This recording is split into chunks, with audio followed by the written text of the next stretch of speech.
Setelah reda keributan itu, Paulus memanggil murid-murid dan menguatkan hati mereka. Dan sesudah minta diri, ia berangkat ke Makedonia.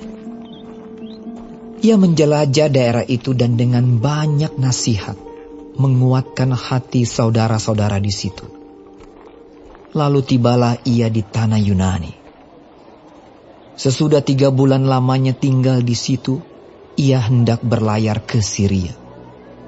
Tetapi pada waktu itu, orang-orang Yahudi bermaksud membunuh dia. Karena itu ia memutuskan untuk kembali melalui Makedonia. Ia disertai oleh Sopater, anak Pirus dari Berea, dan Aristarkus dan Sekundus, keduanya dari Tesalonika, dan Gaius dari Derbe, dan Timotius dan 2 orang dari Asia, yaitu Tikhikus dan Trofimus. Mereka itu berangkat lebih dahulu dan menantikan kami di Troas. Tetapi sesudah hari raya roti tidak beragi, kami berlayar dari Filipi dan 4 hari kemudian sampailah kami di Troas dan bertemu dengan mereka. Di situ kami tinggal 7 hari lamanya. Pada hari pertama dalam minggu itu, ketika kami berkumpul untuk memecah-mecahkan roti, Paulus berbicara dengan saudara-saudara di situ, karena ia bermaksud untuk berangkat pada keesokan harinya. Pembicaraan itu berlangsung sampai tengah malam. Di ruang atas, di mana kami berkumpul, dinyalakan banyak lampu. Seorang muda bernama Eutikus duduk di jendela. Karena Paulus amat lama berbicara, orang muda itu tidak dapat menahan kantuknya. Akhirnya ia tertidur lelap dan jatuh dari tingkat ketiga ke bawah. Ketika ia diangkat orang, ia sudah mati. Tetapi Paulus turun ke bawah. Ia merebahkan diri ke atas orang muda itu, mendekapnya, dan berkata, "Jangan ribut, sebab ia masih hidup." Setelah kembali di ruang atas, Paulus memecah-mecahkan roti lalu makan. Habis makan, masih lama lagi ia berbicara, sampai fajar menyingsing. Kemudian ia berangkat. Sementara itu mereka mengantarkan orang muda itu hidup ke rumahnya. Dan mereka semua merasa sangat terhibur. Kami berangkat lebih dahulu ke kapal dan berlayar ke Asos, dengan maksud untuk menjemput Paulus di situ sesuai dengan pesannya, sebab ia sendiri mau berjalan kaki melalui darat. Ketika ia bertemu dengan kami di Asos, kami membawanya ke kapal, lalu melanjutkan pelayaran kami ke Metilene. Dari situ kami terus berlayar dan pada keesokan harinya, kami berhadapan dengan Pulau Kios. Pada hari berikutnya kami menuju Samos dan sehari kemudian tibalah kami di Miletus. Paulus telah memutuskan untuk tidak singgah di Efesus, supaya jangan habis waktunya di Asia. Sebab ia buru-buru agar jika mungkin ia telah berada di Yerusalem pada hari raya Pentakosta. Karena itu ia menyuruh seorang dari Miletus ke Efesus dengan pesan supaya para penatua jemaat datang ke Miletus. Sesudah mereka datang, berkatalah ia kepada mereka, "Kamu tahu bagaimana aku hidup di antara kamu sejak hari pertama aku tiba di Asia ini. Dengan segala rendah hati, aku melayani Tuhan.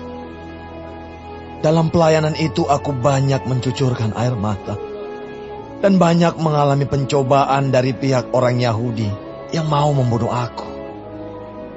Sungguh pun demikian, aku tidak pernah melalaikan apa yang berguna bagi kamu. Semua aku beritakan dan kuajarkan kepada kamu, baik di muka umum maupun dalam perkumpulan-perkumpulan di rumah kamu. Aku senantiasa bersaksi kepada orang-orang Yahudi dan orang-orang Yunani supaya mereka bertobat kepada Allah dan percaya kepada Tuhan kita, Yesus Kristus. Tetapi sekarang, sebagai tawanan roh, aku pergi ke Yerusalem, dan aku tidak tahu apa yang akan terjadi atas diriku di situ, selain daripada yang dinyatakan Roh Kudus dari kota ke kota kepadaku, bahwa penjara dan sengsara menunggu aku. Tetapi aku tidak menghiraukan nyawaku sedikit pun, asal saja aku dapat mencapai garis akhir dan menyelesaikan pelayanan yang ditugaskan oleh Tuhan Yesus kepadaku untuk memberi kesaksian tentang Injil kasih karunia Allah. Dan sekarang aku tahu bahwa kamu tidak akan melihat mukaku lagi. Kamu sekalian yang telah kukunjungi untuk memberitakan kerajaan Allah. Sebab itu, pada hari ini aku bersaksi kepadamu bahwa aku bersih, tidak bersalah terhadap siapapun yang akan binasa. Sebab aku tidak lalai memberitakan seluruh maksud Allah kepadamu. Karena itu, jagalah dirimu dan jagalah seluruh kawanan, karena kamulah yang ditetapkan Roh Kudus menjadi penilik untuk menggembalakan jemaat Allah yang diperolehnya dengan darah anaknya sendiri. Aku tahu bahwa sesudah aku pergi, serigala-serigala yang ganas akan masuk ke tengah-tengah kamu dan tidak akan menyayangkan kawanan itu. Bahkan dari antara kamu sendiri akan muncul beberapa orang yang dengan ajaran palsu, mereka berusaha menarik murid-murid dari jalan yang benar dan supaya mengikut mereka. Sebab itu, berjaga-jagalah dan ingatlah bahwa aku 3 tahun lamanya, siang malam, dengan tiada berhenti-hentinya, menasihati kamu masing-masing dengan mencucurkan air mata. Dan sekarang, aku menyerahkan kamu kepada Tuhan dan kepada firman kasih karunia-Nya yang berkuasa membangun kamu dan menganugerahkan kepada kamu bagian yang ditentukan bagi semua orang yang telah dikuduskannya. Perak atau emas atau pakaian tidak pernah aku ingini dari siapapun juga. Kamu sendiri tahu bahwa dengan tanganku sendiri aku telah bekerja untuk memenuhi keperluanku dan keperluan kawan-kawan seperjalananku. Dalam segala sesuatu telah aku berikan contoh kepada kamu bahwa dengan bekerja demikian kita harus membantu orang-orang yang lemah dan harus mengingat perkataan Tuhan Yesus. Sebab Ia sendiri telah mengatakan, adalah lebih berbahagia memberi daripada menerima. Sesudah mengucapkan kata-kata itu, Paulus berlutut dan berdoa bersama-sama dengan mereka semua.